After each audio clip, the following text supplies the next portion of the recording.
नमस्कार, आप देख रहे हैं 4 PM और मैं हूं आपके साथ निधि तिवारी। मणिपुर मुद्दे पर जब से विपक्ष अविश्वास प्रस्ताव लेकर आया था, तब से लोग इंतजार कर रहे थे कि पीएम मोदी मणिपुर पर कब बोलेंगे, क्या बोलेंगे।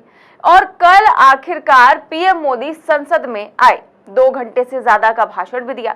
लोग इंतजार करते रहे कि मोदी जी मणिपुर पर कब बोलेंगे, लेकिन उन 2 घंटों में केवल मोदी जी ने चुटकुले सुनाए, मस्खरी की, शायरियां सुनाई, विपक्ष का मजाक उड़ाया और हमेशा की तरह आधे से ज्यादा समय तक कांग्रेस को कोसते रहे और अपनी योजनाओं का बखान करते रहे। और मणिपुर पर बोला केवल 2 मिनट, वो भी मजबूरी में। मजबूरी इसलिए कह रही हूं क्योंकि 1.25 घंटे तक विपक्ष इंतजार करता रहा मणिपुर पर पीएम मोदी का वक्तव्य सुनने के लिए, लेकिन तब पीएम मोदी जी नहीं बोले। जब वो नहीं बोले तो आखिरकार विपक्ष ने सदन से वॉकआउट कर दिया। इसके बाद मजबूरन पीएम मोदी को बोलना पड़ा, लेकिन बोला क्या? सिर्फ ये कि महिलाओं को इंसाफ मिलेगा, मणिपुर में शांति का सूरज उगेगा। और इसके आगे उन्होंने कहा कि अमित भाई यानी कि अमित शाह तो मणिपुर पर सब कुछ विस्तार से बता ही चुके हैं। अरे मोदी जी, क्या प्रधानमंत्री अमित शाह हैं? विपक्ष आपसे बुलवाने के लिए अविश्वास प्रस्ताव लेकर आया था, गृह मंत्री से नहीं। खैर, पीएम मोदी ने बोला।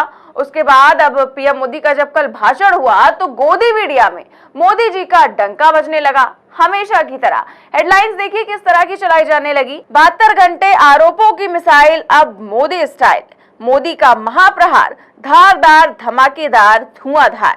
पीएम का दम, कहा विपक्ष ने फैलाया भ्रम।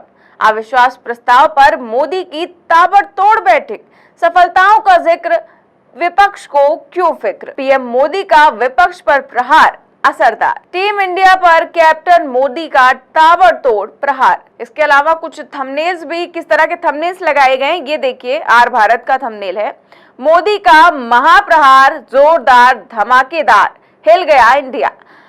पीएम मोदी का हमला, विपक्ष भाग चला। अविश्वास का रण, विपक्ष लहूलुहान। पीएम मोदी ने विपक्ष को धो डाला। तो इस तरह के थंबनेल लगाकर, इस तरह की हेडलाइंस लगाकर जो है वो प्रोग्राम चलाए गए जब पीएम मोदी का भाषण चल रहा था।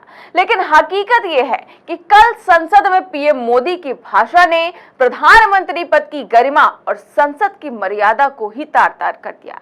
या यूं कहें कि पीएम मोदी ने खुद कथित तौर पर संसद में गुड़गोबर कर दिया। देखिए पीएम मोदी ने अधीर रंजन चौधरी पर कैसी भाषा का इस्तेमाल किया। लेकिन इस बार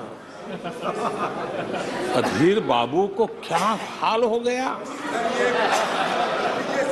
उनकी पार्टी ने उन्हें बोलने का मौका नहीं दिया।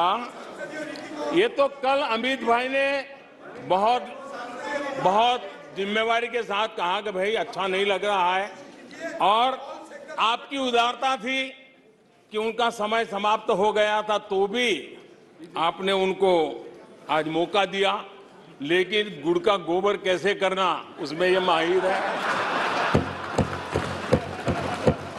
तो पीएम मोदी कह रहे हैं कि अधीर रंजन चौधरी ने गुड़गोबर कर दिया। ये पीएम मोदी की भाषा है।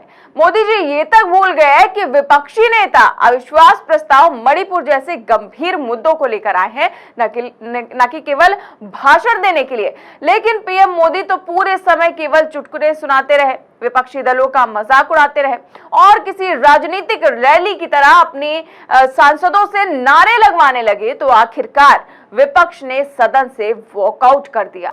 ये इकोनॉमी को डुबाने की, ये इकोनॉमी को डुबाने की, ये डबल डिजिट महंगाई की, ये डबल डिजिट महंगाई की, ये पॉलिसी पैरालिसिस की।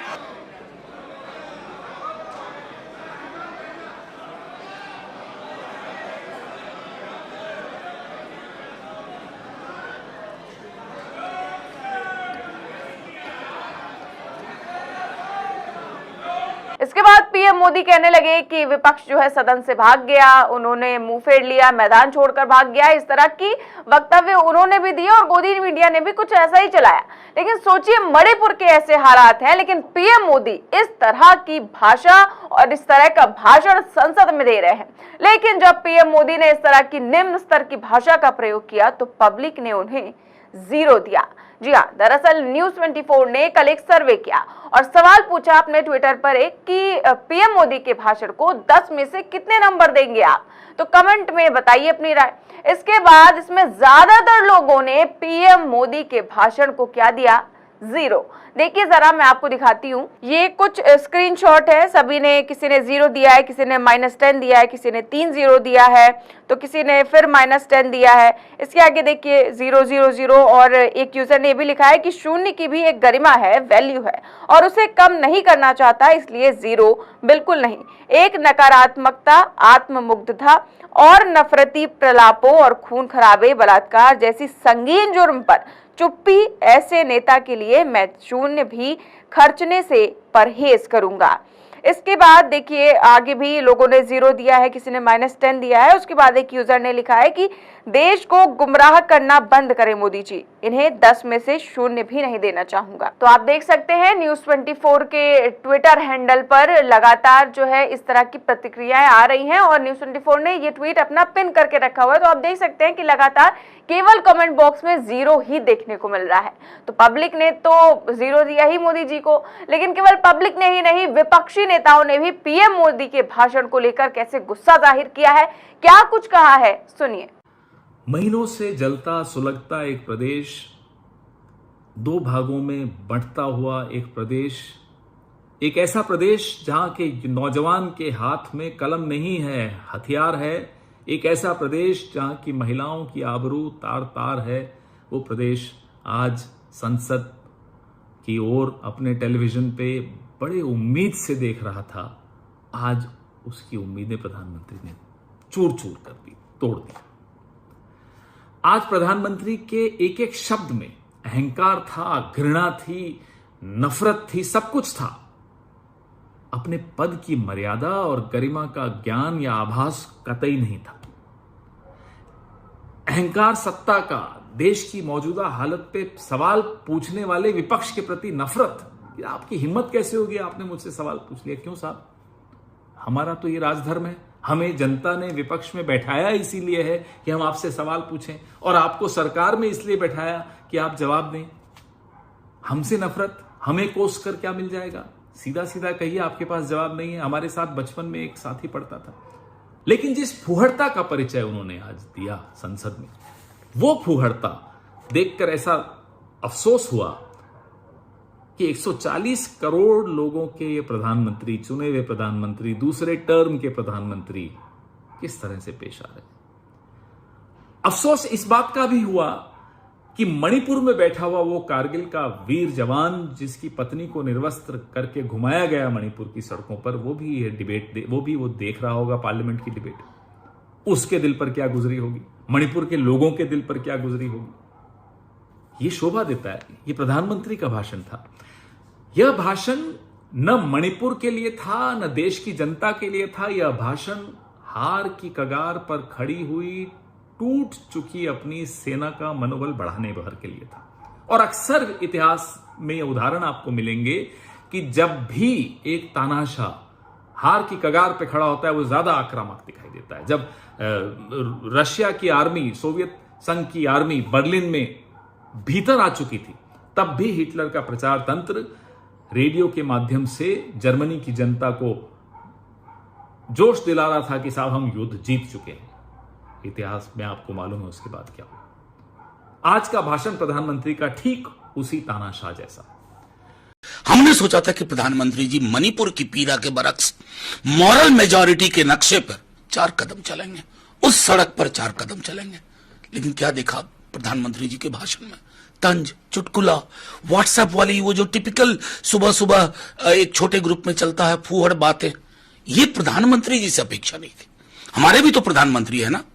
मैं मणिपुर होके आया हूं, आज वो सामने बैठे जब रहे होंगे टेलीविजन सेट्स पे कि प्रधानमंत्री जी हमारी पीड़ा, हमारी जो इतने दिनों से सुनने की आकांक्षा थी, मलहम लगाएंगे। ऐसा कुछ नहीं कर पाए। तो विपक्षी नेता कह रहे हैं कि पीएम मोदी ने मणिपुर पर कुछ नहीं बोला और एक व्हाट्सएप फॉरवर्ड जैसे मैसेजों को जैसे लगता है कि उन्होंने संसद जैसे स्थान पर उन्होंने पढ़ दिया जहां कितनी गरिमा होती है और उन्होंने इस गरिमा को ही तार-तार कर दिया। पीएम मोदी की भाषा बिल्कुल ही किस तरह की थी आपने कल सभी ने सुना होगा, क्योंकि जब अविश्वास प्रस्ताव विपक्ष लेकर आया था तो लोग इंतजार कर रहे थे कि पीएम मोदी कब बोलेंगे और क्या बोलेंगे। सभी की निगाहें टिकी हुई थी, लगातार लोग सुनते रहे, लेकिन सवा घंटे तक केवल अपनी सरकारों का बखान, विपक्ष का मखौल उड़ाना और सिर्फ कांग्रेस को कोसना, सिर्फ यही जारी रहा। इसके बाद सदन से विपक्ष ने वॉकआउट किया तो आखिरकार मजबूरी में पीएम मोदी ने बोला, लेकिन केवल 2 मिनट, और बाकी कह दिया कि अमित भाई सब बता चुके हैं। लेकिन लोग पीएम मोदी को सुनने की प्रतीक्षा कर रहे थे मणिपुर को लेकर, ना कि एक राजनीतिक रैली जैसा भाषण सुनने के लिए, क्योंकि राजनीतिक रैली में जाकर तो पीएम मोदी बोलते ही है, लेकिन सदन था मणिपुर पर बोलने के लिए, लेकिन पीएम मोदी केवल हंसते रहे, पूरे टाइम हंसते रहे। अब आप पीएम मोदी के मणिपुर जैसे गंभीर मुद्दे पर ऐसे भाषण को लेकर क्या सोचते हैं, हमें कमेंट बॉक्स में जरूर बताएं। और क्या आपने कभी इतिहास में संसद में किसी प्रधानमंत्री का ऐसा भाषण देखा है, हमें जरूर बताएं। देश और दुनिया की तमाम बड़ी खबरें जानने के लिए देखते रहिए 4 PM न्यूज नेटवर्क। नमस्कार।